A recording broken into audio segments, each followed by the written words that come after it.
In the shadowed valleys of the Appalachian wilderness, Elias Hawthorne stands before a weathered cabin, his calloused fingers trembling on the rusted doorknob. For 20 years, his wife Victoria had forbidden anyone from entering this small structure nestled deep in their property. "Promise me," she'd whispered on her deathbed 3 months ago, her eyes clouded with something beyond pain. "Promise you'll leave it be." But today, with his 12-year-old daughter Amelia clutching his hand, the mountain man can no longer honor that promise. The rumors from townsfolk, Victoria's nightmares, the locked box of letters he'd found beneath their bed, too many questions haunt his sleepless nights. The Appalachian morning mist clung to the pines as Elias Hawthorne ran his calloused thumb along the smooth handle of his walking stick. 15 years of daily use had polished the oak to a honey-gold sheen, his palm having worn perfect grooves into the wood. He'd carved it the day he married Victoria, whittling away as she prepared their first meal together in this very cabin. "Pa, you still thinking on it?" Amelia's voice pulled him from his memories. She stood in the doorway of their main cabin, her mother's eyes looking out from a face that grew more like Victoria's with each passing season.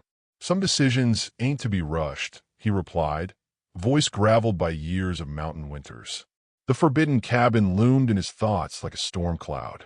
In Pine Ridge, folks still called him MountainMan, despite nearly 2 decades of trading with them.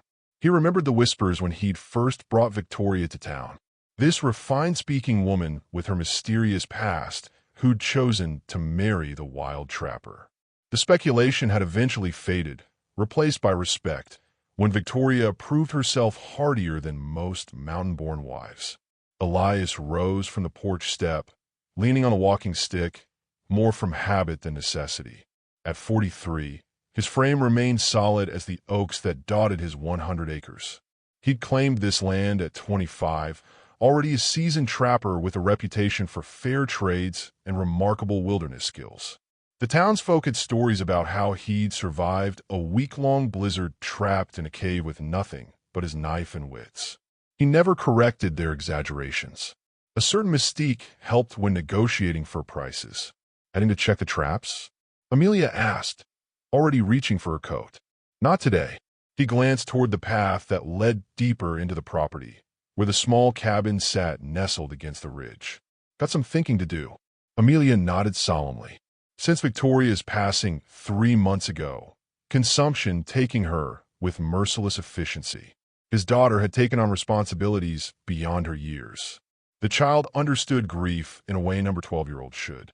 He remembered the day Victoria had appeared in Pine Ridge 15 years ago during that peculiar spring storm. Lightning had struck so frequently that night, the sky never fully darkened. He'd found her on the road the next morning, disoriented but unharmed, wearing clothes unlike any he'd seen, too fine for traveling, yet oddly practical. When asked where she'd come from, she'd simply replied, "Somewhere I cannot return to," with such finality that even he, suspicious by nature, hadn't pressed further. Their courtship had been brief. Victoria had shown an unexpected aptitude for mountain life, absorbing his teachings with remarkable speed. Her hands, initially soft and unmarked, soon developed the calluses of honest work. Yet she retained an elegance, a way of speaking and carrying herself that hinted at education far beyond the rural schoolhouses of Appalachia. The small cabin had already stood on his property when they married, a trapper's outpost from years past that Victoria had immediately claimed as her private workspace. "Just a place for my thoughts and studies," she'd explained, establishing from the beginning that it was her sanctuary alone. He'd honored that boundary for 15 years, even when curiosity gnawed at him during the strange nights when lamplight burned until dawn in that cabin. Even when he'd wake to find her bed empty, knowing she'd slipped away to work on whatever mysterious projects occupied her brilliant mind. "Doc Harlan asked after you when I was in town yesterday," Amelia said, following him as he walked toward the smokehouse. "Said you should come by for that cough." Elias grunted. Victoria would have insisted he see the doctor.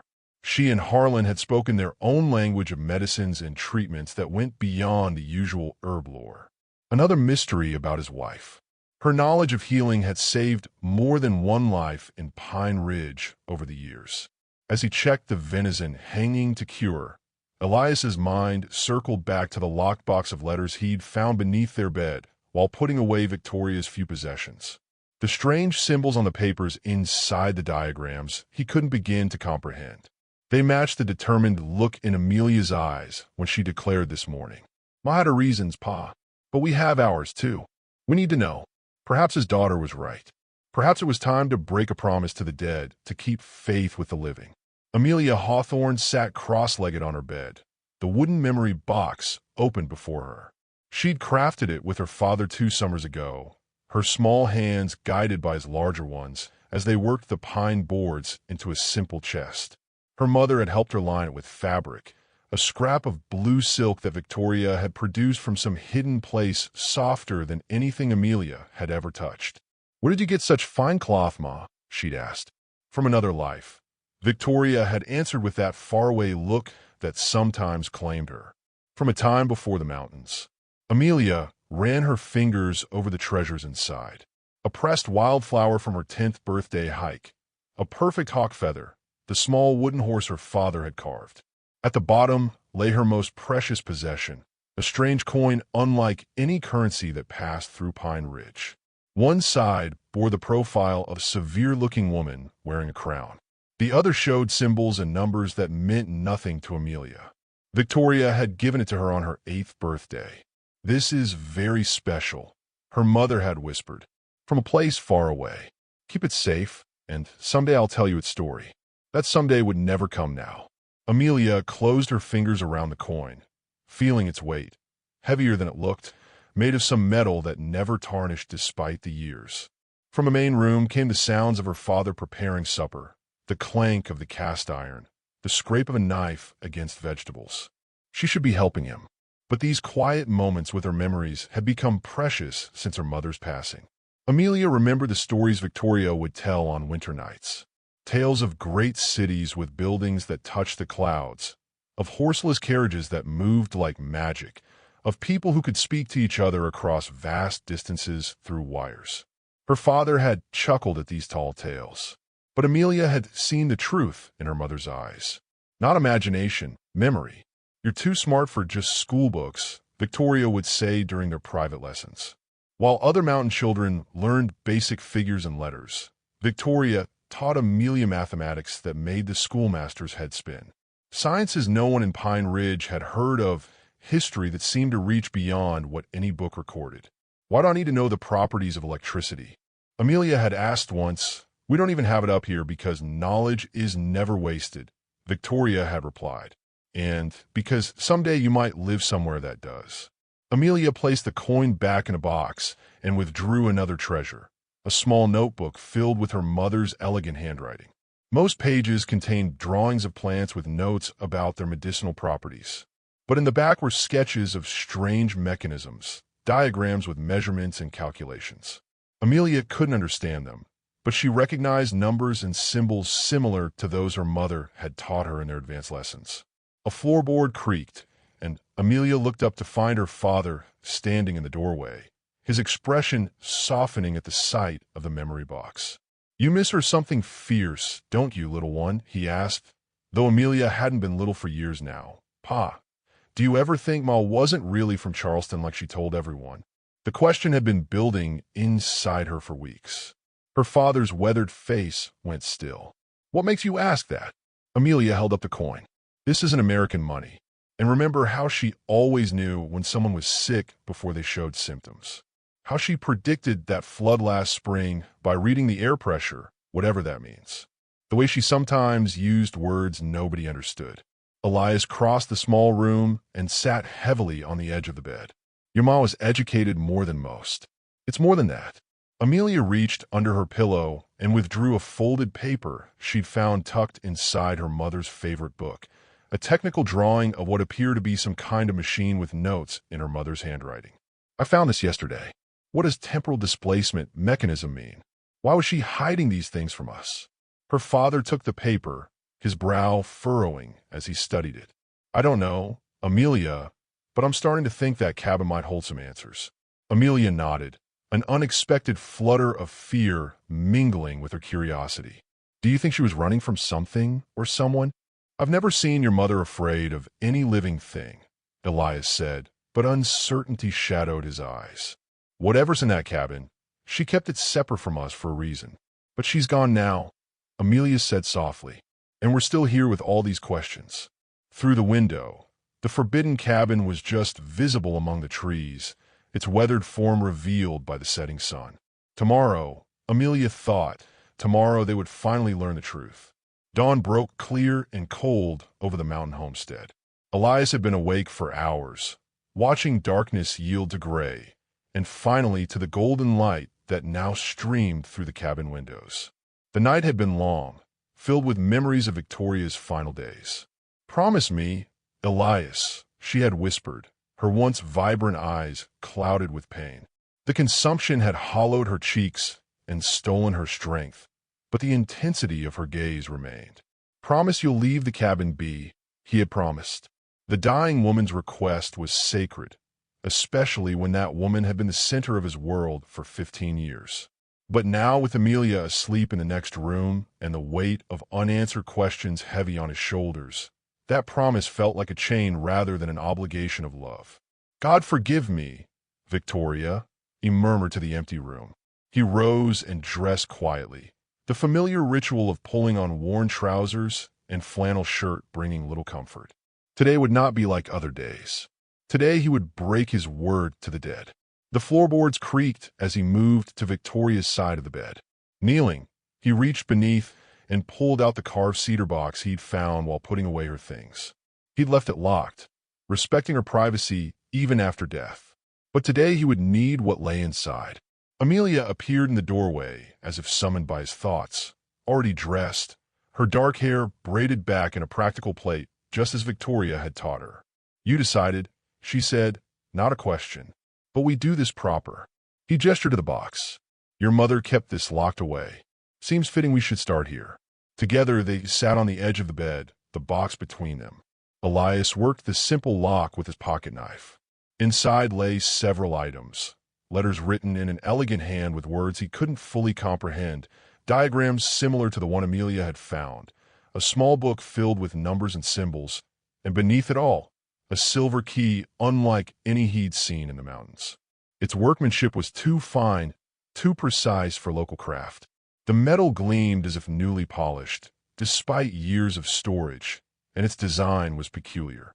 A complex arrangement of teeth and grooves that suggested a lock of uncommon sophistication.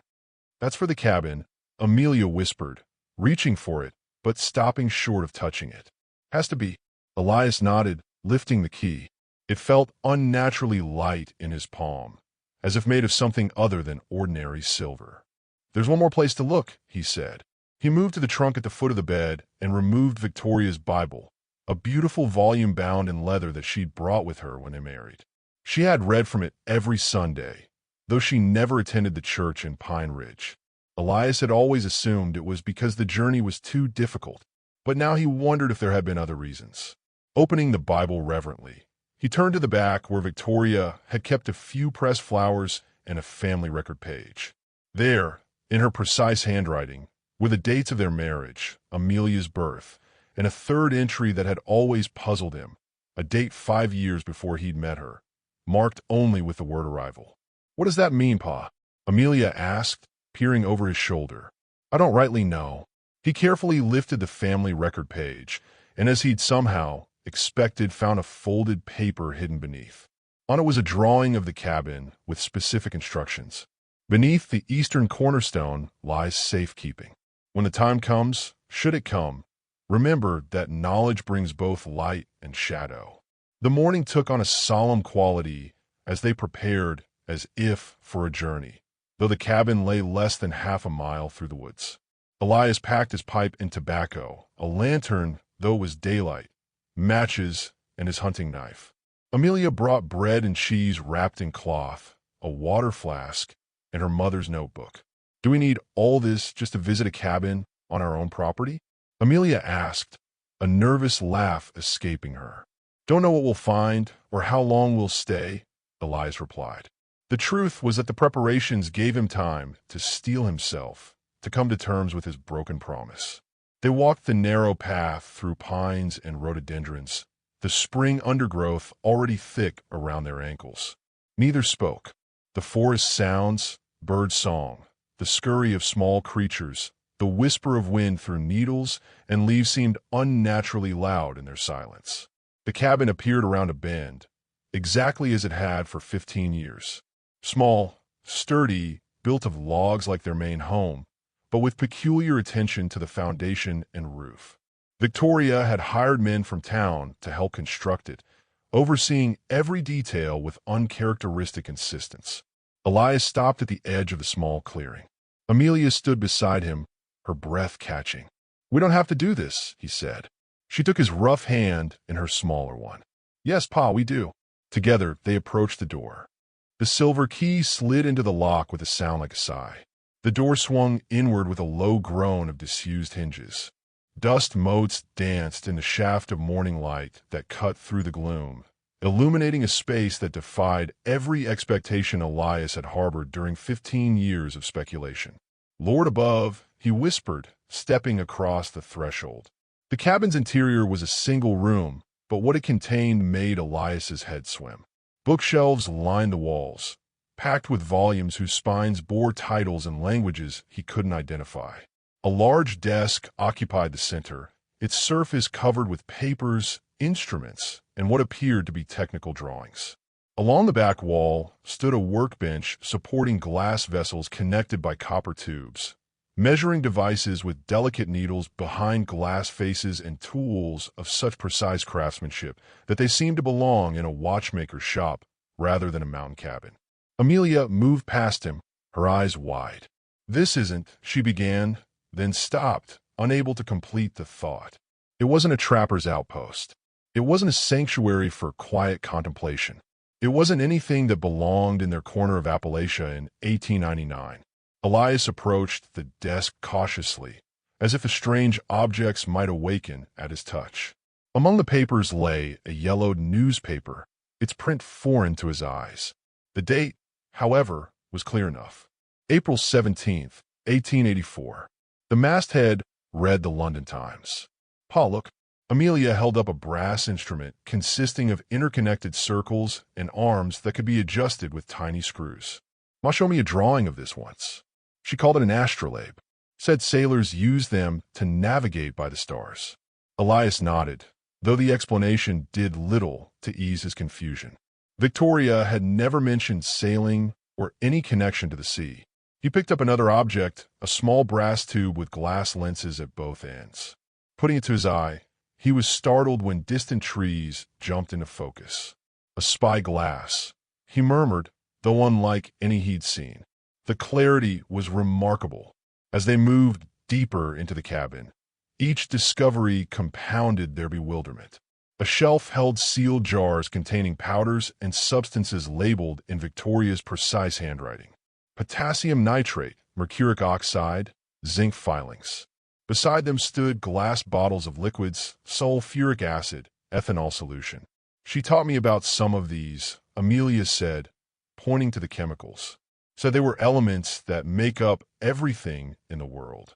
In the corner stood a black iron stove, not for cooking, but apparently for experiments, judging by the apparatus mounted above it.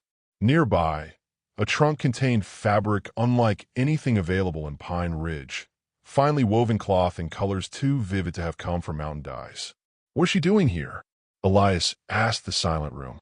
Amelia had moved to a smaller desk beneath the room's single window. "Pa," she called, her voice quavering slightly. It was a photograph. The image stunned them both into silence.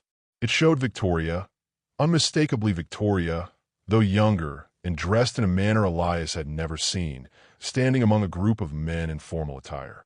Behind them loomed a massive stone building with the words Royal Society of London visible on its facade. Everyone in the image stood stiffly as photographs required, but Victoria's expression carried a familiar determination. In her hands, she held what appeared to be some kind of award or certificate. "That's Ma," Amelia whispered unnecessarily. "But how the date?" Elias interrupted, pointing to the bottom of the photograph where elegant script recorded annual exhibition of scientific achievement. June 12, 1882, 17 years ago, 2 years before the newspaper's date, when Victoria would have been, by Elias's reckoning, about 25, the age sheet appeared when he'd found her on the road. "This can't be right," he muttered, though the evidence of his eyes contradicted him. Amelia had already moved on, opening drawers and examining their contents. "There's so much here, Pa. It would take weeks to understand it all." From the largest drawer of the main desk, she withdrew a leather-bound book that, unlike the others, bore no title. Opening it revealed page after page of handwritten notes, diagrams, and calculations in Victoria's distinctive script. Her research journal. Amelia breathed, turning pages with careful fingers, just like she taught me to keep for my studies. Elias joined his daughter, peering over her shoulder at the incomprehensible notations. Certain phrases leapt out. Temporal displacement. Einstein's theories require reconsideration. The multiverse hypothesis gains credibility with each successful test. None of it made sense to him. Yet, as he stood in this impossible room filled with the evidence of a life his wife had never shared, one certainty formed in his mind. Victoria Hawthorne had not been who she claimed to be. The woman he'd loved, the mother of his child, had carried secrets far stranger than he could have imagined. As morning stretched toward noon, Elias lit the cabin's oil lamp. Despite the daylight outside, the single window admitted insufficient light to examine the smaller items they discovered. Amelia had taken to cataloging objects in her own notebook, a habit Victoria had instilled in her. "Always record your observations systematically and without embellishment," she would say. Elias ran his hand along the ornate desk's edge, noting its craftsmanship surpassed anything available in Pine Ridge. His fingers found a small indentation beneath the right-hand drawer, a hidden catch. When pressed, it released a narrow drawer so seamlessly integrated into the desk's design that they had overlooked it entirely. "Amelia, look here," he called. Inside lay a bundle of letters tied with faded blue ribbon, the paper expensive and heavy. Elias untied the bundle carefully, conscious that he was crossing yet another boundary of Victoria's privacy. The topmost letter, dated October 3rd, 1883, was written in a bold masculine hand. "My dear Dr. Langford, your latest calculations regarding the temporal field equations have caused quite a stir among our colleagues. Thornhill insists your methodology is flawed, but I find your reasoning sound. If your theories prove correct, the implications for our understanding of the physical universe would be revolutionary indeed. I have secured additional funding for the prototype. Materials should arrive by month's end. In the meantime, please reconsider the matter of safety protocols. Your brilliance is matched only by your impatience, and I fear this particular experiment warrants extraordinary caution. With admiration and concern, Professor Edmund Whittaker, Department of Theoretical Physics, Imperial College, London." "Dr. Langford," Amelia whispered. "Ma was a doctor, not a medical doctor, but a scholar of some kind." Elias finished equally stunned. He had known Victoria was educated. Her speech, her knowledge of books and figures had told him that much. But this suggested a level of achievement almost unheard of for a woman in their time. They examined letter after letter, the correspondence spanning several years. All were addressed to Dr. Victoria Langford from this Professor Whittaker, discussing theories and experiments incomprehensible to Elias, but which seemed to center around something called temporal displacement. "Listen to this one." Pa Amelia said, holding a letter dated January 15th, 1884. "Victoria, I implore you to reconsider the accelerated timeline. The Royal Society's withdrawal of support should give us pause, not drive us to reckless action. Your equations may be correct, but the energy requirements for the apparatus you've designed exceed anything we can safely control with current technology. Remember what happened to Williams during the preliminary test. Those burns were not merely physical. The man's mind seems affected in ways we cannot explain. He speaks of seeing things that cannot be, of time flowing backwards like a river against its current. I remain your staunchest ally in this endeavor, but I fear what might happen should we proceed without proper safeguards. At minimum, We must relocate the laboratory to a less populated area. Your friend Edmund. A third letter dated March 30th, 1880, bore water stains that had partially blurred the ink. My dear Victoria, news of your incident has reached even Cambridge. The scientific community buzzes with rumors, most dismissing your work as the fantasies of an over-ambitious female mind. Only those closest to your research understand what may truly have occurred that night. I have preserved your notes and equipment as best I could before the authorities confiscated the laboratory contents. Should you somehow receive this letter, a possibility I cannot rationally accept, yet cannot entirely dismiss, know that I continue your work in secret. The mathematics suggests multiple outcomes from that night's experiment. The energy discharge was sufficient to achieve the effect you theorized. Yet, without proper coordinates, your destination, if indeed you survived, remains unknowable. I will continue writing these letters as a scientific record. The hope of their reaching you diminishes with each passing month. With deepest regret, Edmund. Amelia's hands trembled as she set down the letter. Pa, I don't understand everything here, but it sounds like Ma was some kind of scientist who disappeared during an experiment. Elias nodded slowly, pieces falling into horrifying alignment, and somehow appeared here on that stormy night 15 years ago. That's impossible, Amelia whispered, but her eyes told a different story. She had grown up on Victoria's fantastic tales, had absorbed knowledge that seemed beyond her time and place, had witnessed her mother's occasional bewilderment at the most ordinary aspects of mountain life. Elias gathered the letters carefully, returning them to their drawer. He needed time to process these revelations, to reconcile the Victoria he had known and loved with this Dr. Langford of London, the scientist whose experiments had apparently torn her from her world and deposited her in his. There's more to find, he said quietly. Let's keep looking, Amelia nodded, but her gaze lingered on the last letter. Pa, she said hesitantly, if what these letters suggest is true, if Ma came from another time or place, then what does that make me? The weight of their discoveries bore down on Elias as he rode into Pine Ridge the following day. They had spent hours in the cabin, examining Victoria's belongings until their eyes grew tired and their minds overwhelmed. Finally, they had locked the door behind them, each carrying a few items for further study. Elias taking the letters, Amelia insisting on bringing her mother's research journal. Neither had slept well. The impossible truth hanging between them remained unspoken, but undeniable. Victoria Hawthorne had not belonged to their time or place. Pine Ridge consisted of little more than a general store, a small schoolhouse, a doctor's office, and a handful of homes strung along a single dirt road.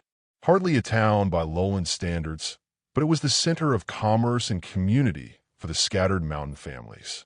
Elias tied his horse outside Beaumont's general store, adjusting his hat before entering.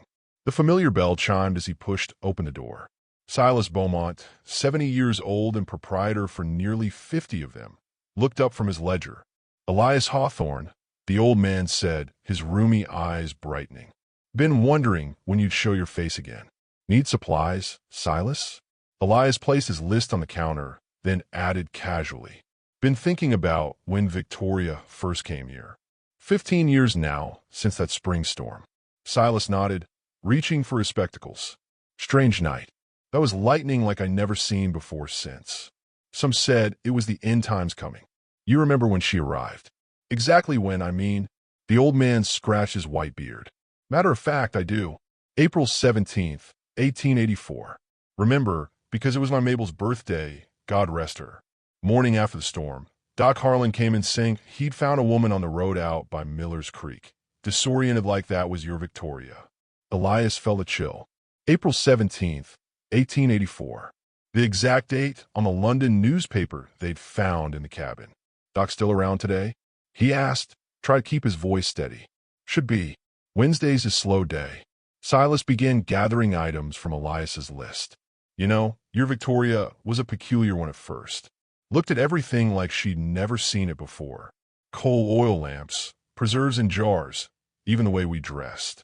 Asked the strangest questions, too. Like what? Asked where the telegraph office was. We ain't never had one up here. Asked about train schedules and something called electric light.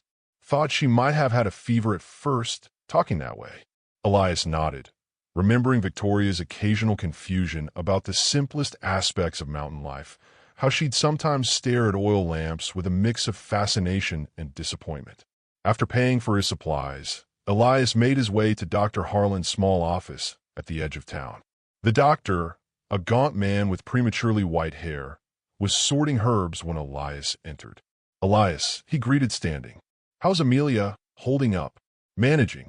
Elias removed his hat. Doc, I wanted to ask about when Victoria first came to Pine Ridge. Harlan's expression shifted subtly. What about it? What condition was she in when you found her? The doctor sighed, gesturing for Elias to sit. I've wondered if you'd ever ask. She made me promise not to speak of it, but now that she's gone, he shook his head. I found her unconscious by the roadside. Her clothes were like nothing I'd ever seen, finely made, but strange in their cut and material. She had burns on her hands and forearms, and when she woke, she was disoriented, talking about London and someone named Edmund. Burns?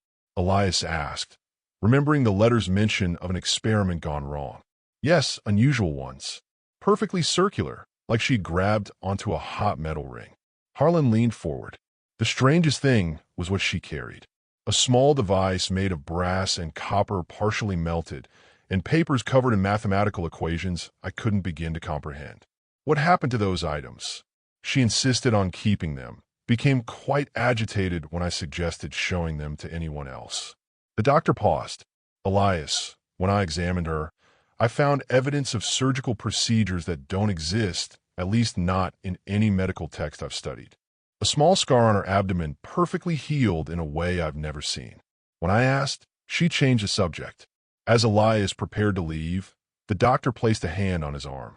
There's one more thing. A week after she arrived, I found her at the school examining the maps with tears in her eyes. When I asked what troubled her, she said everything is wrong. The borders, the nations, none of it is as it should be. I attributed it to her confusion at the time. But now I wonder his final stop was the schoolhouse, where Miss Abernathy had taught for over 20 years. The thin, stern woman regarded Elias with surprise. Mr. Hawthorne, what brings you here during planting season? Questions about Victoria, ma'am? About what she knew. Miss Abernathy's expression softened. Your wife had the most remarkable mind I've ever encountered. She corrected my mathematics textbook. Mr. Hawthorne showed me errors I'd never noticed in 20 years of teaching and the history she knew. The teacher shook her head in wonder. Details about European dynasties, scientific principles not yet in any textbook I possess. When I asked where she learned such things, she would only say, from books you haven't read yet. While her father rode to town, Amelia returned to the forbidden cabin alone. She had told Elias she needed time to think, to process their discoveries, which was true, but incomplete. Something in her mother's journal had caught her attention, a reference to hidden compartments that she hadn't had time to explore during their first examination. The cabin felt different in solitude. Without her father's presence, the scientific artifacts seemed more personal, more connected to the mother she thought she'd known. Amelia ran her fingers along the spines of books with titles in French, German, and languages she couldn't identify. Victoria had taught her French basics, but these texts contained terminology far beyond simple conversation. What are you really doing here, Ma? She whispered to the empty room. Amelia opened her mother's research journal again, finding the page that had intrigued her. Storage compartment completed beneath primary floorboards, reinforced with copper shielding to prevent temporal field interference. All personal records and observational data secured therein. She examined the plank flooring carefully, looking for inconsistencies in the wood grain or spacing. Near the back wall, partially concealed by a small rug, she found what she sought. A section of flooring with nearly invisible seams forming a 2-foot square. No handle or obvious opening mechanism presented itself. Amelia recalled her mother's fascination with puzzles and hidden mechanisms. Victoria had crafted a special box for Amelia's 10th birthday that required pressing specific points in sequence to unlock. Applying the same principle, Amelia pressed the corners of the square in clockwise order. A soft click rewarded her efforts. The panel lifted easily on concealed hinges, revealing a metal-lined compartment containing a leather-bound book and a brass box. Amelia lifted out the book first, her heart racing as she recognized her mother's handwriting on the cover. Observations and Development Subject H. With trembling fingers, she opened to the first page dated August 23rd, 1887, around the time of her birth. Subject H. Born today after 9 hours of labor. Female, 7.2 pounds. All appearances normal.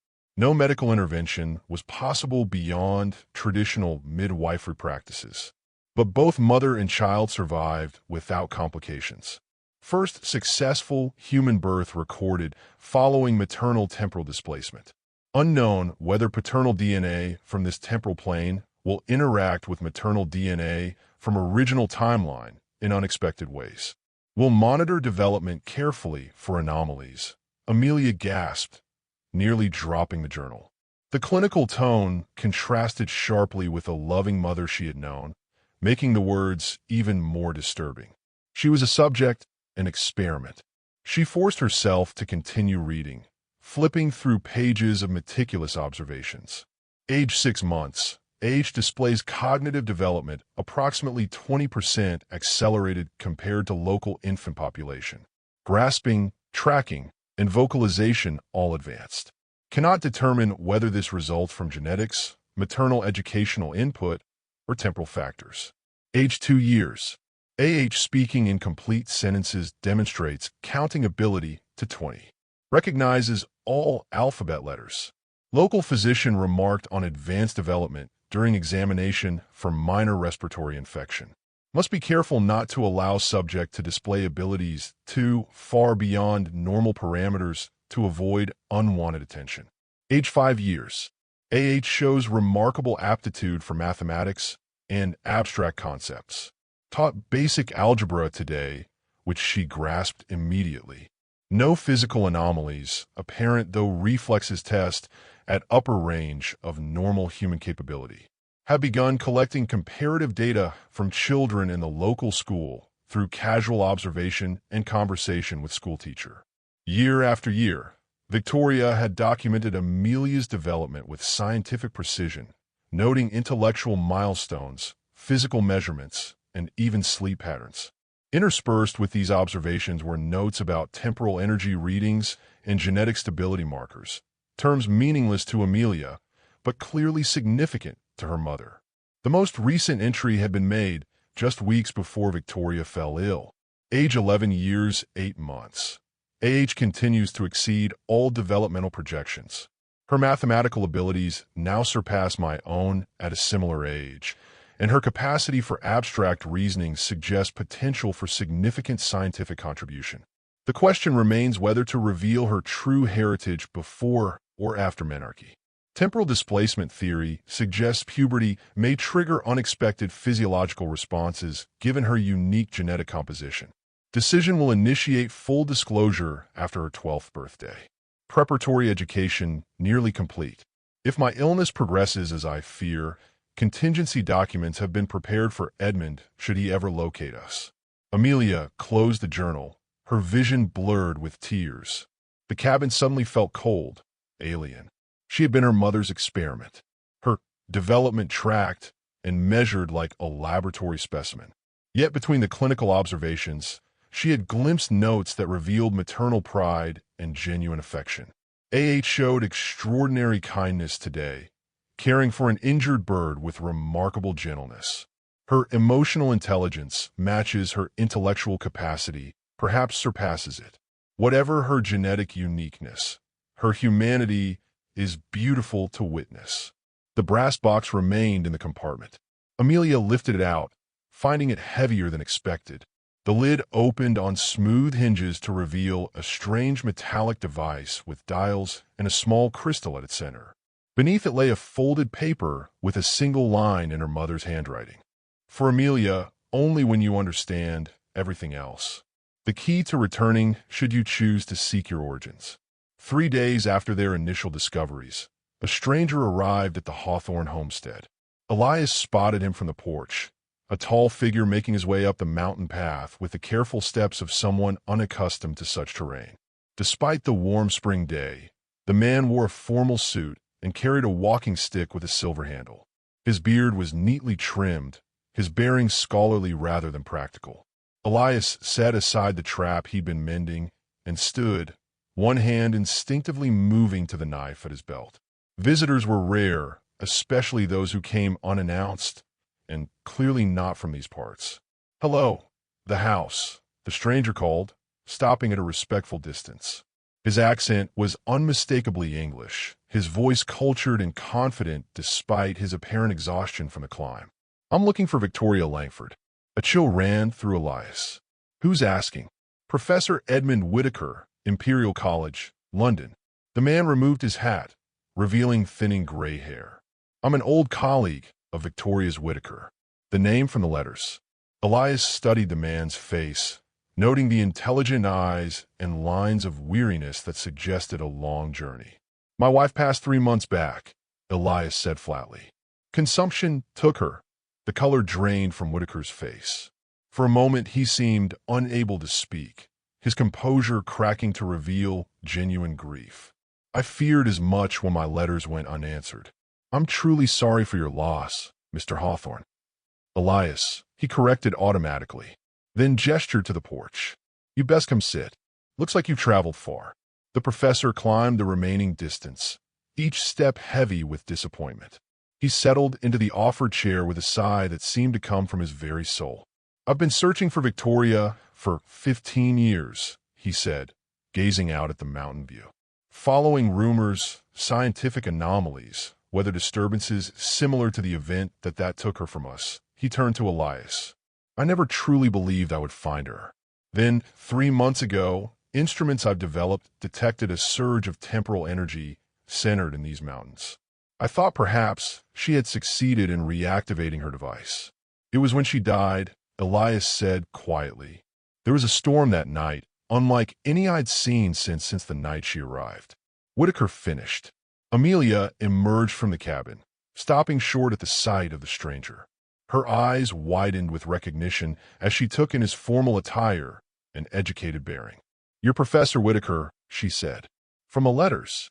The professor stood, clearly startled. "Yes, I am, and you must be." He studied her face, his expression softening. "My God, you're Victoria's daughter." "Amelia Hawthorne," she confirmed, approaching cautiously. Whitaker looked between father and daughter, his scientific mind clearly reassessing assumptions. "And she truly built a life here. I had hoped," but he cleared his throat.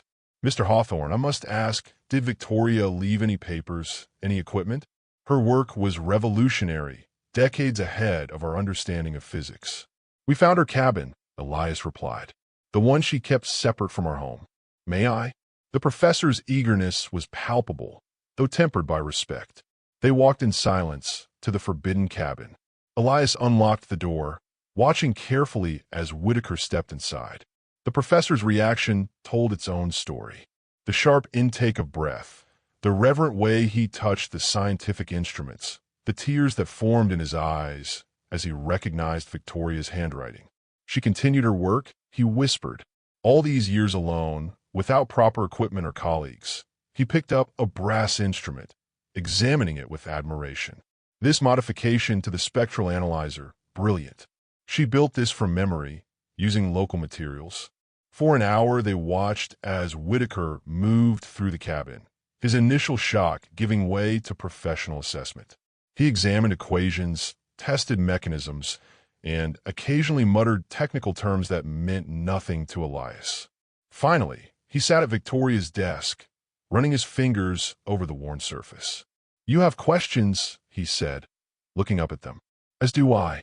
Perhaps we can help each other find answers." "Starting with who my wife really was," Elias said firmly. Whitaker nodded, reaching into his jacket to remove a meerschaum pipe intricately carved with mathematical symbols. "I always found that complex problems require contemplative thought," he said, filling the pipe from a leather pouch. "And this story, Victoria's story, is complex indeed." He struck a match, the small flame illuminating his weathered face. Victoria Langford was the most brilliant physicist of our generation, perhaps of any generation. What she discovered, what brought her to your time, will sound like fiction to you. But I assure you, it is scientific fact, however extraordinary. Amelia moved closer, drawn by the promise of answers. Please tell us everything. The professor's pipe emitted a fragrant cloud as he began to speak. It started in London 1880 with the theory about the nature of time itself. The cabin's interior darkened as evening approached. Whittaker had spread several technical drawings across Victoria's desk, blueprints covered with annotations in both his and Victoria's handwriting. The central diagram depicted a circular apparatus with concentric rings of copper and other metals surrounded by what appeared to be electrical components connected to a central platform. This, Whittaker said, tapping the diagram, is what we called the temporal displacement apparatus. Victoria conceived it after discovering irregularities in the electromagnetic spectrum that suggested what she termed quantum temporal fissures in the fabric of reality. Elias shook his head. The scientific terminology beyond his understanding. In plain speech, Professor Whittaker smiled apologetically. Forgive me. Victoria theorized that time is not a straight line, but more like a river with currents and eddies. Under specific conditions, one might move between different points in this river, or even between separate branches that flow in parallel. Time travel, Amelia said, her eyes wide with understanding. Ma believed time travel was possible. Not just believed, proved, Whittaker corrected. Her mathematical models were flawless, though most of our colleagues dismissed them as fantasy. Women in science face extraordinary skepticism, even when their work is beyond reproach. He gestured to the blueprint. Victoria was brilliant, but also impatient. When the Royal Society withdrew funding, calling her work speculative nonsense, she used her family inheritance to continue independently. We established a laboratory in an abandoned warehouse in East London, away from academic scrutiny. And something went wrong. Elias prompted catastrophically so, Whittaker's expression darkened. The night of April 16th, 1884, Victoria attempted the first full-scale test. The mathematics suggested a small temporal displacement, perhaps sending an object forward a few seconds. Instead, there was an energy cascade unlike anything I'd witnessed. The apparatus overloaded, creating a temporal vortex. When it collapsed, Victoria was simply gone. Amelia leaned forward. She was thrown backward in time, not forward and across space too, from London to these mountains. Precisely, Whittaker nodded with approval at her quick understanding. The experiment occurred in 1884, yet Victoria arrived here in the same year. The spatial displacement was unexpected. Our calculations hadn't accounted for the Earth's movement through space. Elias struggled to absorb these revelations. You're saying my wife was born in a time after this one, that she came from the future? Not exactly. Whittaker pulled out a notebook, sketching a diagram of diverging lines. Victoria theorized multiple timelines, parallel streams of history flowing from key moments of change. She didn't travel backward in her own timeline, but laterally into an adjacent one, where history followed a slightly different course. He pointed to specific markings on the blueprint. These calibrations suggest she was attempting to reach 1889, 5 years forward in our timeline. Instead, she arrived in 1884 in your timeline. Same year, different world. That's why she sometimes seemed confused by simple things, Elias said quietly. Maps that looked wrong to her, history that didn't match what she knew. Whittaker nodded. Small divergences compound over time. Your world in 1884 would have been both familiar and disturbingly different to her. Amelia had been examining the blueprints closely. Could she have returned, built another device to go home? She tried, Whittaker confirmed, reaching for another diagram, this one clearly drawn in Victoria's hand on the back of a seed catalog. These modifications show she was adapting her design to materials available here. Ingenious workarounds, but the power requirements would have been immense. Your mountain has copper deposits, I presume. Elias nodded. Old mining claims to the north. Victoria sometimes disappeared for days, so she was gathering specimens. She was mining copper, most likely. In these calculations, he pointed to a page of Victoria's journal. These suggest she discovered how to harness lightning strikes as a power source. Your region's electrical storms would have been essential to her work. If she could have gone back, why didn't she? Elias asked, the question that had been burning in his mind. Whitaker's eyes softened. I believe she initially tried. These early notes focus on returning home, but later he flipped through several pages, stopping at an entry dated after Amelia's birth. Here she writes about recalculating temporal coordinates to account for new variables. After you and Amelia came into her life, I suspect her goal changed from returning to her past to perhaps securing your futures. The device we found, Amelia said suddenly. Under the floorboards, a brass object with dials and a crystal. She left a note saying it was the key to returning. Whitaker's eyebrows rose. May I see it? Amelia retrieved the box, carefully removing the device. The professor handled it with reverence, turning it slowly to examine every component. Extraordinary, he breathed. A miniaturized temporal field generator, not powerful enough for displacement alone, but as a calibration device connected to a larger apparatus. He looked up, his expression grave. Victoria completed her work. This device could indeed open the door between worlds if connected to the proper equipment, which would be where? Elias asked. That, said Whitaker, is what we need to discover. Night had fallen by the time they returned to the main cabin. Professor Whitaker sat at their worn oak table, the broken brass device from Victoria's hidden compartment before him. Its central component, a circular frame with intricate copper coils, was partially melted on one side. The metal warped and scorched as if exposed to unimaginable heat. This is a fragment of the original apparatus, Whitaker explained. Victoria must have been holding it when the displacement occurred. It traveled with her across the temporal boundary. Tell us exactly what happened that night, Amelia urged, setting a cup of coffee before the professor. Every detail. Whitaker's eyes grew distant, revisiting memories he'd carried for 15 years. We had prepared for months. The laboratory was an old warehouse near the Thames, isolated enough for safety with access to the electrical generators Victoria had designed. The apparatus itself stood 8 foot tall, a ring of specialized metals with a displacement platform at its center. He traced the damaged edge of the brass device with his fingertip.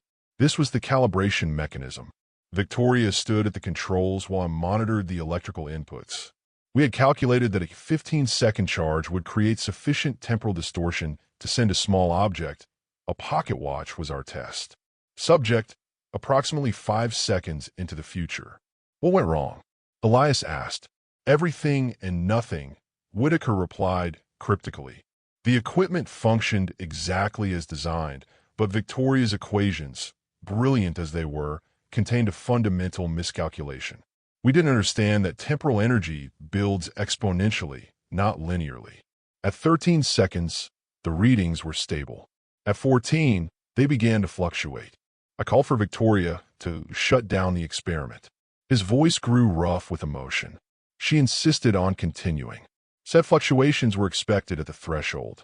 Then, at 15 seconds precisely, there was a blinding flash. The electrical systems throughout East London failed simultaneously. The apparatus, this magnificent ring of copper and silver and tungsten, began to glow with an inner light that seemed to bend around itself, defying the normal properties of illumination. Amelia leaned forward, entranced by the description, and then a vortex formed within the ring, a darkness that was somehow filled with light, a contradictory phenomenon I still cannot adequately describe. Objects in a laboratory began to drift toward it, as if gravity itself had redirected. Victoria was closest. I saw her reach for the emergency cutoff switch, but she was already being drawn in. The calibration device, this very piece, was in her other hand. Whitaker's hand trembled slightly as he lifted his coffee cup. Do you see? The last thing I saw was Victoria being pulled into that impossible darkness. She didn't scream or call out. Her expression was one of scientific fascination even in that moment of terror. Then the vortex collapsed in on itself with a thunderclap that shattered every window within half a mile.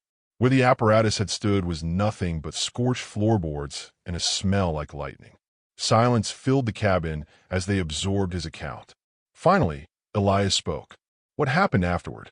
"Chaos," Whitaker said simply. "The authorities investigated. Of course, a woman had disappeared. Electrical systems throughout London had failed momentarily. I couldn't tell them the truth. Who would believe me? I said there had been an electrical accident, that Victoria had been killed. They eventually ruled it death by misadventure." He set down his cup. The scientific community, those few who knew of our work, were quick to dismiss the entire project as dangerous folly. Victoria's equations were confiscated, her laboratory equipment impounded. I managed to salvage some of her notes, continued her research in secret. For 15 years, I've been developing instruments to detect the specific energy signature of a temporal displacement. Which led you here? Amelia concluded. 3 months ago, my detectors registered a massive surge larger even than the original experiment. I tracked it to these coordinates. He looked at them meaningfully. The night Victoria died. The storm, Elias murmured. Lightning struck near the house repeatedly. The air felt strange, charged somehow. Whitaker nodded. When a person who has undergone temporal displacement dies, the energy that brought them across time is released. Victoria's passing created a momentary bridge between timelines. Not enough for physical transit, but sufficient for my instruments to detect. He carefully lifted the damaged device. This is important beyond its sentimental value. It contains design elements from both the original apparatus and Victoria's subsequent modifications. With it, I might be able to determine the location of any full-scale device she constructed here. If she built another time machine, Elias said, the words feeling strange on his tongue, where would she hide it? Somewhere with access to natural electrical power, away from curious eyes, yet close enough to monitor. Whitaker looked thoughtful. Victoria was methodical in her approach to experimentation. She would need a location that could safely contain a temporal event without risk to you or the surrounding area. Amelia's eyes suddenly widened. The old mining cave. I would take day trips there. Said she was collecting mineral samples. Pa remember how she had those men from town help her reinforce the entrance 4 years back. Elias nodded slowly. Said it was to prevent collapse during the spring thaws. Always insisted on going alone after that. First light tomorrow, Whitaker said decisively. We should investigate this cave. Sleep eluded Elias that night. He sat by the dying embers of the hearth fire, turning the pages of a leather-bound journal they had found beneath a loose floorboard in Victoria's cabin. Not her scientific records, but a personal diary begun shortly after her arrival in his world. Professor Whitaker had retired to the small guest room, while Amelia had finally succumbed to exhaustion after hours of questions and revelations. The journal's first entry, dated April 20th, 1884, was written in a shaky hand, unlike Victoria's usual precise script. I find myself in an impossible situation. The experiment succeeded beyond all theoretical projections, yet failed catastrophically in its execution. I'm displaced not only in time, but in some parallel version of history. Subtle differences in this world confirm Edmund's multiple timeline hypothesis. The constellations are identical, but human history has taken slightly different turns. I must find a way back. Elias traced the words with his finger, imagining Victoria's confusion and fear. The next entries chronicled her desperate attempts to make sense of her new reality. April 30th, 1884. My resources are severely limited. The local settlement they call Pine Ridge lacks even basic electrical infrastructure. The calibration device was damaged in transit, though its core components remain intact. I have identified a copper deposit in the northern hills that may provide essential materials. Until then, I must integrate into this community without revealing my origins. May 15th, 1884. The locals view me with suspicion, particularly the women. My knowledge and speech patterns mark me as foreign despite attempts to adapt. The local Dr. Harlan shows scientific curiosity uncommon in this isolated region. He may prove a useful ally. Elias paused, remembering how Victoria had befriended Doc Harlan, often discussing medical techniques that the doctor later credited with saving several lives in the community. He continued reading. June 8th, 1884. Met a man named Elias Hawthorne today. A hunter and trapper by trade, but possesses remarkable intelligence despite minimal formal education. He offered to show me edible plants in the forest, knowledge that may prove useful during my extended stay here. I find his direct manner refreshing after London's social pretensions. Elias smiled despite himself. He recalled that day clearly, spotting the strange woman sketching plants near Miller's Creek, her city clothes impractical for the mountain terrain. He'd been struck by her beauty, yes, but more by the intensity of her gaze as she studied the world around her. The entries through that summer documented Victoria's growing connection to the mountains and to him, alongside her continued efforts to understand her displacement. August 17th, 1884. Elias kissed me today by the waterfall. I responded with more enthusiasm than I intended. The temporal displacement calculations can wait another day. Science has been my life, but I find myself craving something else in this place. October 3rd, 1884. I have secured a small cabin on Elias's property. He believes it will be my private workspace for botanical studies, a convenient fiction. In reality, it will serve as my laboratory for continuing temporal research. Though my feelings for him deepen, I cannot abandon my work. I must find a way home. As autumn turned to winter in the journal's pages, Victoria's entries showed her internal conflict intensifying. December 25th, 1884, first Christmas in this timeline. Elias presented me with a hand-carved jewelry box containing a simple silver necklace. The gift's thoughtfulness affected me deeply. My determination to return home wavers. What awaits me there but empty academic acclaim? Here I have found connection I never thought possible. January 18th, 1885. Elias has proposed marriage. Scientific objectivity failing. The logical course remains clear. Continue work on the apparatus. Return to my timeline where my research could transform humanity's understanding of physics. Yet, I find myself contemplating a life here with him. The entries following their marriage showed Victoria's gradual acceptance of her new life, interspersed with continued notes on her scientific work. Then came the entry that made Elias's heart tighten. August 1st, 1887. I am a child. The implications terrify and exhilarate me in equal measure. No record exists of reproduction following temporal displacement. Will the child inherit genetic markers from my original timeline? Will pregnancy itself destabilize the temporal energy that brought me here? Beyond the scientific questions lie more personal ones. What right have I to bring a child into existence who may never truly belong in either timeline? Later entries revealed Victoria's growing attachment to her daughter, even as she documented Amelia's development with scientific precision. September 20th, 1887. Amelia Hawthorne entered this world today. The moment they placed her in my arms, all thought of returning to my former life vanished. She's perfect, my daughter, my miracle. Science has given me many moments of wonder, but nothing to compare with this. For her, I will stay. For her, I will build a new life in this timeline. My work continues, but its purpose has transformed. No longer do I seek to return. Instead, I must understand the implications of Amelia's unique heritage and prepare her for the truth when the time comes. Elias closed the journal, tears flowing freely down his weathered face. Victoria had chosen them, chosen him and their daughter over her former life, her scientific legacy. Whatever secrets the morning might reveal at the mining cave, he already held the most important truth in his hands. Dawn was still an hour away when Elias placed Victoria's journal carefully on the bedside table and moved to the window. The familiar silhouette of mountains against the star-filled sky offered no comfort tonight. His world had been upended, not just by the fantastic revelations about Victoria's origins, but by the unsettling question that had grown in his mind as he read her private thoughts.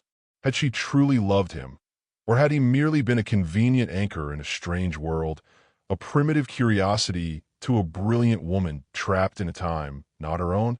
He returned to their bedroom, his bedroom now, and lit a small lamp.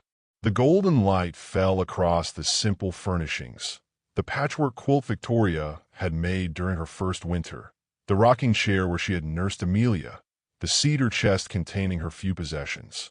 From his shirt pocket, Elias removed his most treasured possession, the simple gold band he had placed on Victoria's finger 15 years ago. He purchased it with his season's trapping earnings, the plainest ring the jeweler in the larger town downriver had offered. Victoria had removed it only once when infection had swollen her hand after a rose thorn punctured deeply.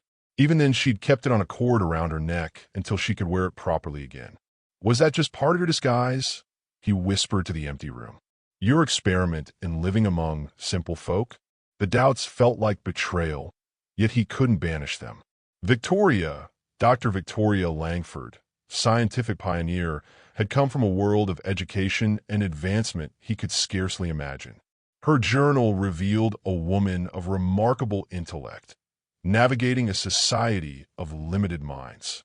How could she have truly loved a mountain man with no formal schooling, a man who could barely comprehend the nature of her work?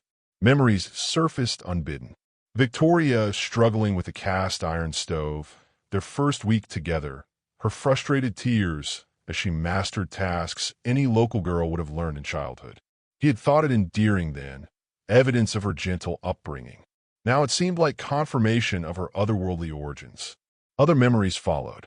Victoria sitting by lamplight, teaching him to read better, using books she'd ordered from distant cities. Her patience as she explained mathematical concepts far beyond local schooling. Her genuine delight when he grasped difficult ideas. Had that been the condescension of a superior intellect, or genuine respect for his native intelligence? Elias opened the cedar chest, breathing in the lingering scent of lavender Victoria had always tucked among her clothes. Beneath her Sunday dress lay a small wooden box he'd carved for her, decorated with intertwined vines and mountain flowers. Inside rested the few pieces of jewelry she'd owned, the silver necklace he'd given her that first Christmas, a brooch she'd brought with her from before, and a locket containing miniature portraits of himself and Amelia that he'd commissioned for their 10th anniversary. The locket had cost him dearly a month's hunting and trapping, with every pelt sold at the best price he could negotiate. Victoria had wept when she opened it, wearing it every day thereafter until her final illness made even that small weight uncomfortable. Would you have done the same for a laboratory specimen? He asked the silent room. The question felt immediately unfair. Victoria's journal had documented her scientific observations. Yes, but also her genuine affection, her inner conflict, her ultimate choice to embrace the life she'd found rather than pursue a return to her former world. Elias moved to the small mirror above the wash basin. The face looking back at him was weathered by years in the mountains, lines etched by sun and wind and worry. What had Victoria seen in this face? A primitive curiosity or a partner she had grown to love? Despite their differences, his doubts circled back to Amelia. Victoria had documented their daughter's development with scientific precision, measurements, observations, theories about her unique genetic heritage. Yet those clinical notes had always been balanced by fierce maternal love. Amelia had been no mere experiment. She had been Victoria's miracle, the reason she had abandoned her quest to return home. A sound at the doorway drew his attention. Amelia stood there in her nightgown, her eyes shadowed with fatigue and emotion. You read it too, she said, gesturing to the journal. Elias nodded. Couldn't sleep. She loved us. Pa Amelia's voice was soft but certain. Whatever else was in her mind, all that science and knowledge, she loved us more than anything in her world or ours. How can you be so sure? He asked, his voice rough with emotion. Amelia crossed the room and took the wedding band from his palm, holding it to the lamplight. Inside the ring, nearly worn smooth by years of wear, was an inscription so tiny he had forgotten its existence. 2 worlds, 1 heart. She knew all along, Amelia whispered.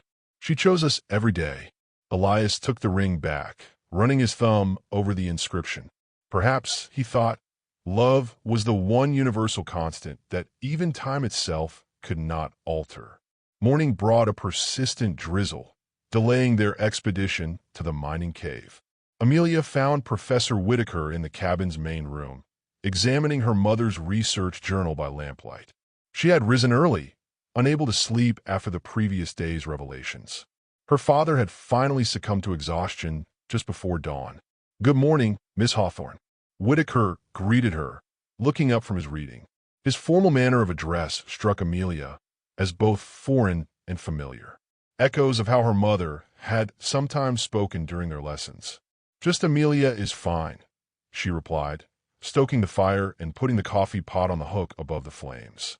"Have you found anything useful in Ma's notes?" "Extraordinary things," Whitaker said, his eyes bright with intellectual excitement. "Your mother's theoretical work advanced significantly during her time here. Isolated from academic constraints, she developed insights that even I struggle to fully comprehend." He gestured to a page of complex equations. "This reformulation of temporal field dynamics alone would revolutionize physics." Amelia glanced at the equations, surprised to find them not entirely incomprehensible. Her mother's advanced lessons had prepared her more thoroughly than she'd realized. "There's something I need to ask you," she said, sitting across from him. "Something about myself." Whitaker closed the journal, giving her his full attention. "You're wondering about your unique heritage. Am I different?" The question that had haunted her since reading her mother's clinical observations finally emerged. "Ma's journal called me the first successful human birth following maternal temporal displacement. She recorded everything about me like I was some kind of scientific specimen." "Your mother was first and foremost a scientist," Whitaker said gently. "Observation and documentation were second nature to her. But make no mistake," he tapped the journal, "every page of this also contains evidence of her love for you." "But am I different?" Amelia pressed. "From other people, I mean." Whitaker considered her question carefully. "From a strictly biological perspective, you're unique in all of human history. Your mother's genetic structure was formed in a parallel timeline with subtle quantum differences. Your father's DNA comes from this timeline. Such a combination has never existed before you." "What does that mean for me?" Amelia's voice wavered slightly. "Physically, you appear entirely normal, a perfect integration of both parents. Cognitively," he paused, "your mother noted your accelerated intellectual development. This aligns with my theoretical predictions about cross-temporal genetics. The quantum variants in your mother's DNA may have enhanced certain neural pathways. She taught me things the other children never learned," Amelia said. "Advanced mathematics, principles of chemistry and physics, languages. I always thought she was just a better teacher." "Victoria recognized your capacity for learning and nurtured it," Whitaker confirmed. "But your ability to absorb and integrate complex concepts at such a young age suggests inherent cognitive advantages." Amelia processed this information, uncertain whether to feel special or freakish. "Is that why I sometimes know things I shouldn't? Feel things differently than others seem to?" Whitaker leaned forward with renewed interest. "What sort of things?" "I can sense storms coming hours before the sky changes. I sometimes dream about places I've never seen, cities with buildings that touch the clouds and horseless carriages." She hesitated. "Once when Billy Thorne fell into the creek last winter, I knew exactly where to find him, though he'd been swept nearly a 4 mile downstream." "Fascinating," Whitaker murmured. "Your mother theorized that temporal displacement might alter one's connection to what she called the quantum substrate of reality. As her direct descendant, you may have inherited a heightened sensitivity to information that exists beyond conventional perception." He reached into his bag and withdrew a worn leather workbook filled with complex mathematical notations. "Your mother sent me this several years ago, smuggled through a merchant traveling to the coast who had connections to Europe. It contains advanced mathematical concepts she was teaching you far beyond standard education for any child, let alone one in a remote mountain community." Amelia recognized the workbook immediately. "Our special lessons pa thought she was just teaching me extra figures." "She was preparing you," Whitaker said.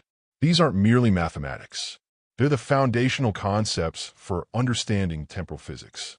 Victoria was equipping you to comprehend your unique heritage when the time came. Did she want me to follow in her footsteps, become a scientist? I believe she wanted you to have choices she never had, Whitaker replied. In her time, women faced extraordinary barriers to scientific education and recognition. She fought her entire career to be taken seriously. He smiled gently. But I also believe she wanted you to understand the full scope of your potential, whatever path you might choose. Amelia stood and moved to the window, watching raindrops trace patterns down the glass. If what you're saying is true, I'm not fully of this world. You are precisely of this world. Whitaker corrected. You represent the perfect union of two timelines, embodying possibilities neither could achieve alone. Your mother didn't see you as an experiment, Amelia. She saw you as the future, a bridge between worlds that even her remarkable science couldn't fully span. Amelia turned back to him, a new determination in her eyes. Then I need to understand everything. All of her work, everything she was trying to teach me. I need to know who I am, Professor. I would be honored to continue your education, Whitaker said. Your mother was the finest mind I've ever known until perhaps now. The rain cleared by mid-morning, and they set out for the mining cave. Elias leading the way with his rifle slung across his back, Whitaker following with a leather satchel containing scientific instruments, and Amelia bringing up the rear, Victoria's journal tucked securely in her pocket. The path wound through dense forest and up rocky slopes still slick from the morning's downpour. Victoria mentioned this place often in her later notes. Whitaker said as they climbed.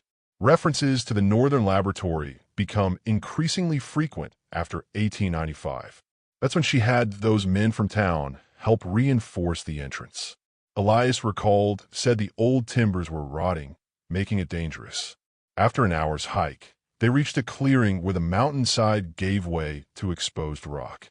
A dark opening roughly 8 feet high and framed by heavy timber supports marked the entrance to an abandoned copper mine. Despite years of disuse, the entrance appeared well-maintained with no sign of the collapse common to old mining operations. Ma would come here at least once a month, Amelia said, always alone. Said it wasn't safe for anyone else. Elias lit 3 lanterns, handing one each to Amelia and Whitaker. Stay close. These old mines can be treacherous. The main tunnel extended straight into the mountain, its walls unnaturally smooth compared to typical mining operations.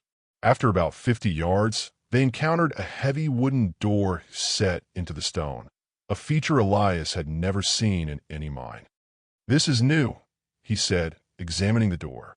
Victoria never mentioned this. The door had no visible handle or lock, but in its center was a small brass plate with an indentation. Whitaker studied it, then reached into his pocket for the calibration device they had found in Victoria's cabin. A key plate, he murmured, designed for this specific component. He carefully positioned the device against the plate. It fit perfectly, and when he rotated it clockwise, a series of mechanical clicks echoed through the tunnel. The door swung inward, revealing a chamber that left them speechless. The cavern beyond was at least 30 feet in diameter, its natural walls supplemented with wooden platforms and workbenches. Oil lamps hung from support beams, unlit but ready for use.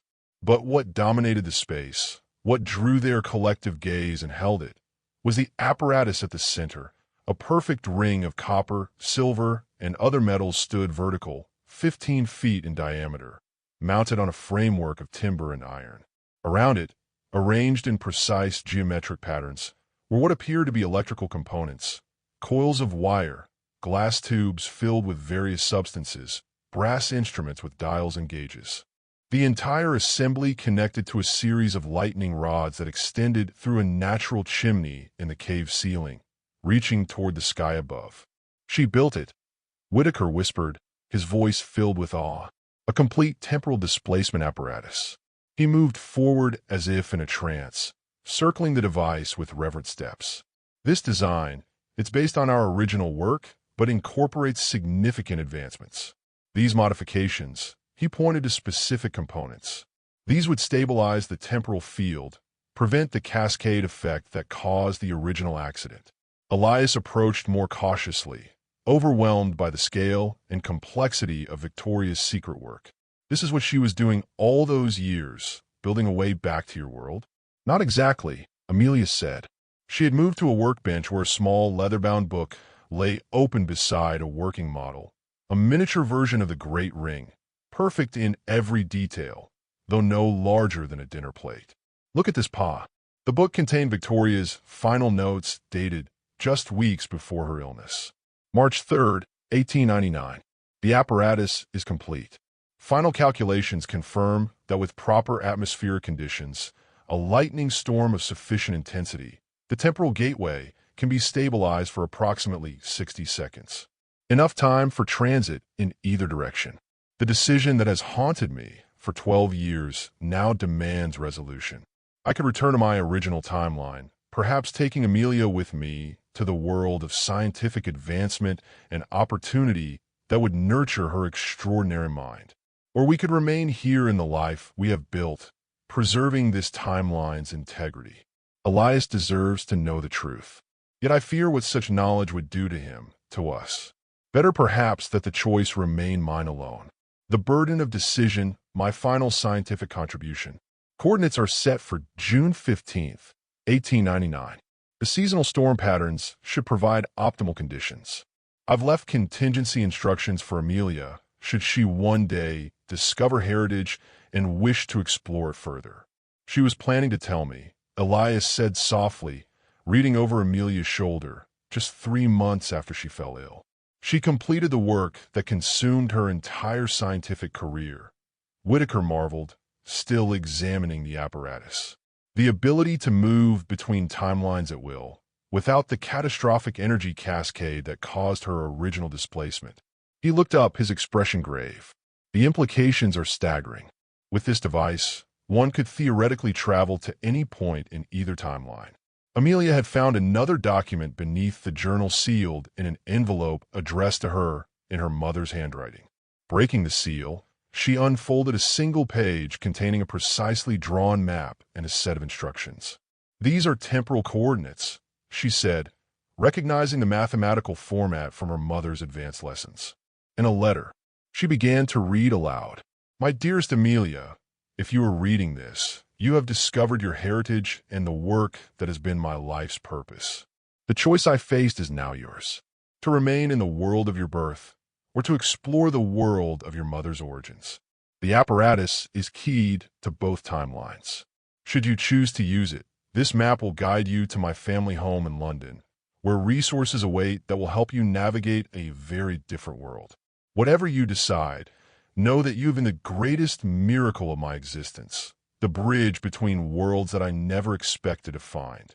With eternal love, your mother.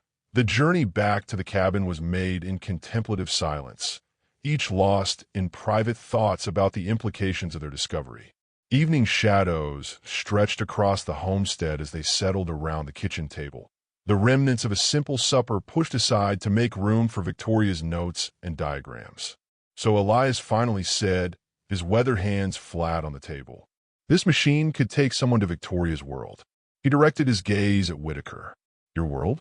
With remarkable precision, based on my examination, the professor confirmed.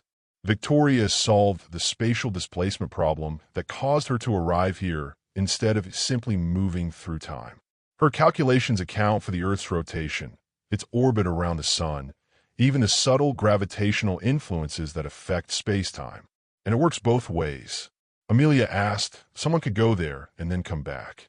Theoretically, yes. The apparatus is designed for bidirectional transit. However, Whitaker cautioned, each activation requires specific atmospheric conditions, essentially a direct lightning strike, to generate sufficient power. Such events cannot be precisely scheduled. Elias nodded slowly, the implications settling heavily upon him. Why are you telling us all this, Professor? What do you want? The directness of the question seemed to catch Whitaker off guard. He set down the pencil he'd been fidgeting with and met Elias's gaze. Initially, I came seeking Victoria and her research. He admitted her work represents the most significant scientific breakthrough in human history. But now, he glanced at Amelia. I see something equally important, perhaps more so. Victoria's legacy. You mean me? Amelia said quietly. You possess your mother's brilliant mind, enhanced by your unique genetic heritage, Whitaker said. With proper education, the kind not available in these mountains, you could continue her work, perhaps even surpass it. The professor reached into his coat and withdrew an envelope bearing an official seal. I took the liberty of securing this before my journey. It's a letter of acceptance to the London Ladies' College of Advanced Sciences, where your mother studied. They've agreed to admit you based on my recommendation with a full scholarship. Amelia's eyes widened as she took the envelope. Elias's expression hardened. You want to take my daughter, he said flatly. I want to offer her the opportunity her mother would have wanted for her. Whitaker corrected gently. The education, the scientific community, the resources to develop her extraordinary mind. He spread his hands, but the choice must be hers. The cabin fell silent, save for the crackling of the fire. Outside, an owl called into the gathering darkness. And if she goes, Elias asked, would she come back? Whitaker hesitated. The apparatus makes it possible. Yes, but whether she would choose to, you think once she sees your world with all its wonders, she wouldn't want to return to this simple life. Elias finished for him. That's not fair, Amelia interjected. This isn't about leaving you. It's about understanding who I am, who Ma was. Elias stood abruptly and moved to the mantel where a framed photograph stood, the only formal portrait they had ever taken as a family.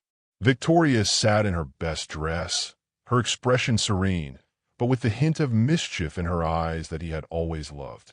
Behind her stood Elias in an uncomfortable suit collar, and beside her sat 10-year-old Amelia, solemn and proper for the camera. You remember the day we took this? He asked, his voice rough with emotion.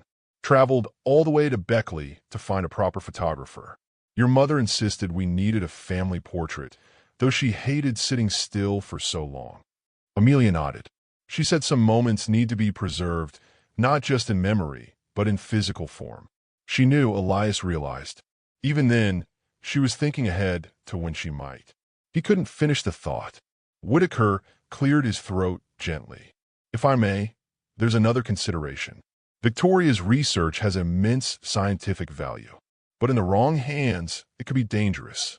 The ability to move between timelines, potentially altering events, carries profound responsibility. You're worried someone else might find the cave, Elias said. Eventually, yes. Or rediscover the principles independently, without Victoria's ethical framework. Whitaker looked troubled. In my timeline, governments have begun exploring physics in ways that could lead to similar discoveries driven by military rather than scientific interests. What are you suggesting? Amelia asked.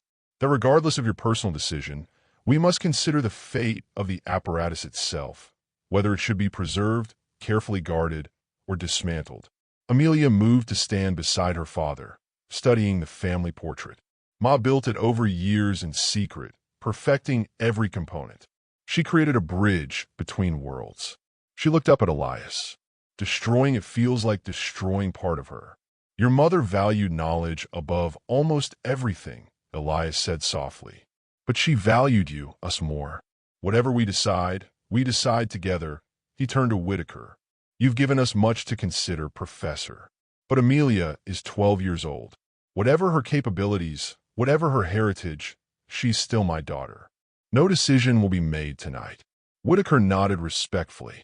Of course, the journey I took to find you is 15 years in the making. I can certainly allow you time to contemplate your path forward. As they prepared for bed, Amelia paused in the doorway to her room, the acceptance letter still clutched in her hand. What do you think Ma would want me to do? Elias considered the question carefully. She would want you to have choices, Amelia. Real choices that she never had. And she would want you to follow your heart, not just your head. A lesson she learned later in life than she should have. Morning sunlight filtered through the cabin windows, casting long rectangles of light across the wooden floor.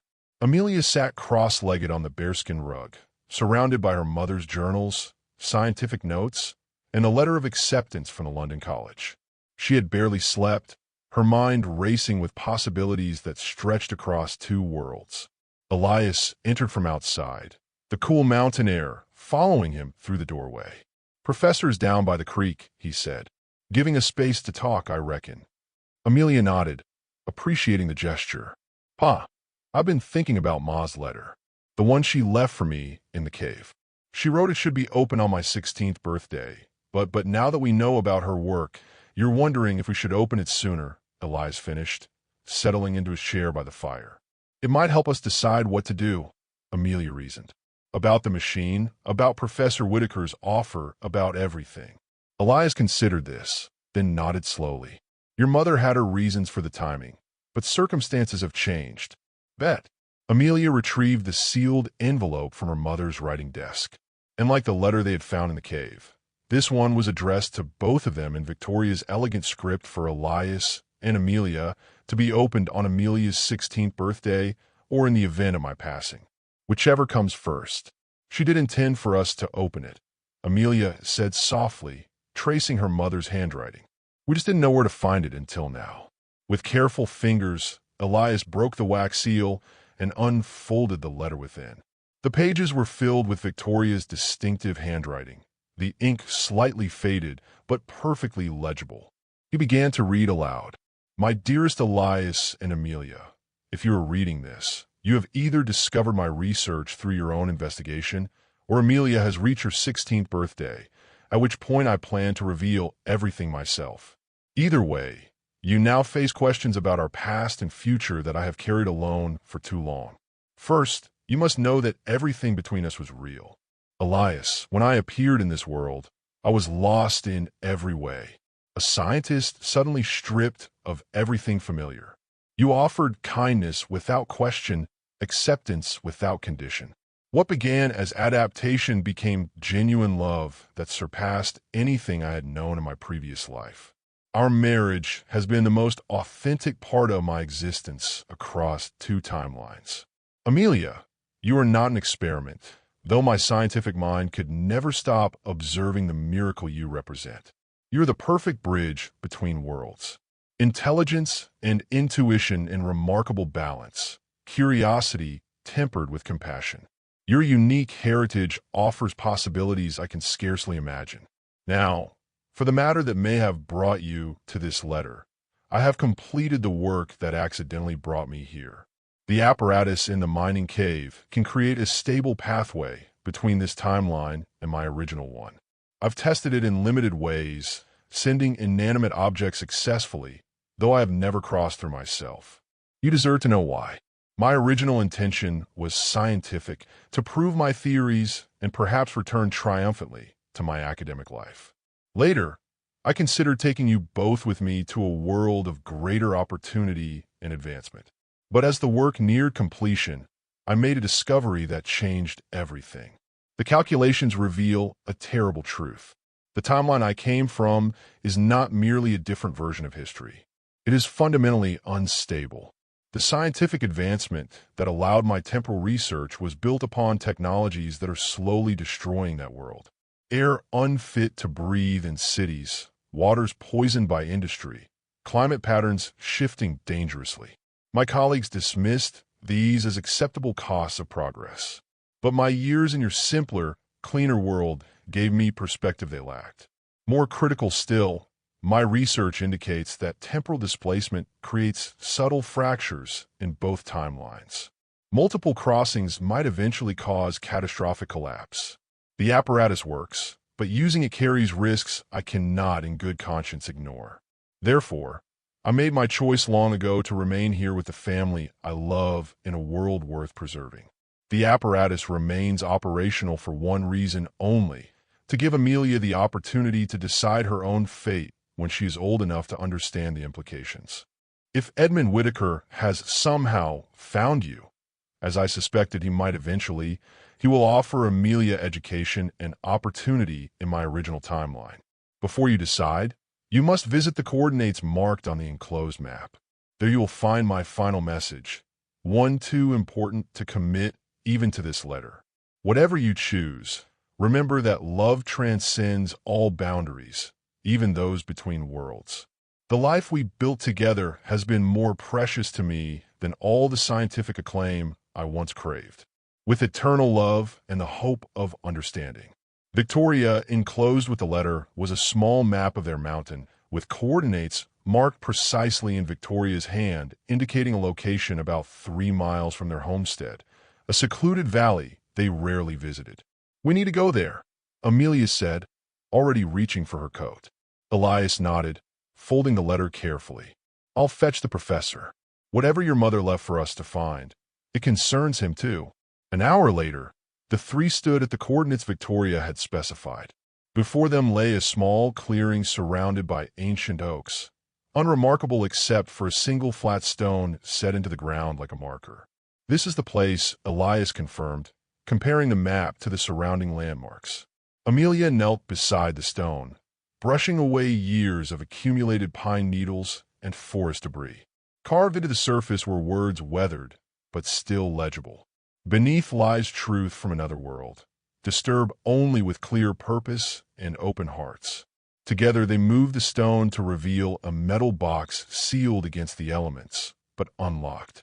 Inside rested another letter wrapped around a small device unlike anything they had seen in Victoria's cabin or the cave laboratory. A flat rectangle of glass and metal with a single button. Amelia's hands trembled as she unwrapped the letter from around the strange device. The paper was different from any she had seen, thinner, whiter, with a perfect uniformity that suggested machine making rather than handcrafting. Victoria's handwriting covered one side. "If you have found this, you stand at a crossroads between worlds. The device enclosed is from my original timeline, what we call the digital storage device. To activate it, press the single button and place it on a flat surface. It contains visual evidence I could not risk keeping closer to home. Once you have witnessed its contents, the final decision about the apparatus must be yours." With love transcending time, Victoria Amelia looked to her father, then to Professor Whitaker. Both nodded encouragement. With a deep breath, she pressed the button on the device. Immediately, a beam of light projected upward from its surface, coalescing into a moving image floating in midair. Victoria herself, seated at a desk in what appeared to be the forbidden cabin. "Hello, my loves," the projection spoke, causing Amelia to gasp and Elias to stumble backward. Victoria's image smiled, as if anticipating their reaction. "This recording uses technology from my original timeline. If you're viewing it, you've discovered both my laboratory and the truth of my origins." The three watched, transfixed as Victoria's image continued speaking. "What I couldn't commit to paper is this. My original timeline faces catastrophe of its own making. The industrial advancement that enabled my scientific work has poisoned the air, water, and soil beyond recovery in many regions. Wars over dwindling resources have become commonplace. The society that prides itself on progress is regressing into conflict and scarcity." The image changed, showing scenes that left them speechless, cities shrouded in brown haze, waters thick with oily residue, forests reduced to stumps, crowds wearing masks over their faces. Then images of strange weapons, explosions that dwarfed anything imaginable, and devastated landscapes. "This is not some distant future," Victoria's voice continued as the image returned to her. "This was beginning in my time, accelerating beyond control. When I realized I could potentially return, or worse, open a permanent connection between timelines, I faced a terrible choice. The technology that brought me here, if introduced to your world, would eventually lead to the same outcome." Elias stood rigid, his face pale as he absorbed the implications. Whitaker had sunk to his knees, his scientific detachment shattered by the visual evidence of his timeline's fate. "Amelia, my brilliant daughter," Victoria's image continued, "you have gifts that could flourish in either world, but the opportunities of my timeline come with invisible costs I cannot in good conscience recommend." And Elias, her voice softened, "The life we built represents what humanity risks losing in its quest for advancement without wisdom." Victoria's image leaned forward, her expression intensely serious. The apparatus in the cave is complete, but fundamentally dangerous. Each activation weakens the boundaries between timelines. Multiple crossings could eventually cause collapse of both. This is why I never returned, even when I perfected the technology. Not just for love, though that would have been reason enough, but because the risk was too great, and then the projection showed new images, detailed schematics of the apparatus with specific components highlighted. If you choose to maintain the bridge between worlds, these safety protocols must be strictly observed. If you choose to close it forever, these components must be disconnected in precisely this sequence. The image returned to Victoria, her expression softening. Whatever you decide, know that my greatest discovery wasn't temporal displacement. It was the discovery that a meaningful life isn't measured by scientific achievement, but by love and the courage to choose what is right over what is possible. My timeline had forgotten this wisdom. Yours still remembers. The projection flickered, then showed one final image. Victoria holding infant Amelia, with Elias's arm around them both, all three smiling in the sunlight outside their cabin. This was my true life's work. Everything else was just science. The light faded, leaving them in silence broken only by bird song and the soft mountain breeze. The device gave a gentle chime and went dark. After a long moment, Professor Whitaker rose shakily to his feet. "I had no idea," he whispered. "None of us did. We were so focused on what we could do. We never questioned whether we should." Amelia picked up the now dormant device, cradling it carefully. From her pocket, she withdrew a small golden locket, a birthday gift for Victoria years ago. Opening it revealed two tiny photographs. On one side, Victoria in her laboratory in London, serious and formal. On the other, Victoria laughing by the mountain stream, hair loose in the wind. "Two worlds, one heart," Amelia said, echoing the inscription in her mother's wedding ring. She chose this world, this life, not from necessity, but from wisdom. Elias placed his hand on his daughter's shoulder. "The question now is what we choose." Amelia looked from her father to the professor, then to the valley spread below them. The mountains that had been her only home, the simple beauty her mother had chosen over scientific glory. "I think," she said slowly, "Ma would want us to choose life, whichever timeline holds the most hope for it." She closed the locket, decision forming in her eyes. And I think she left us everything we need to make that choice wisely. Together, they began the journey home.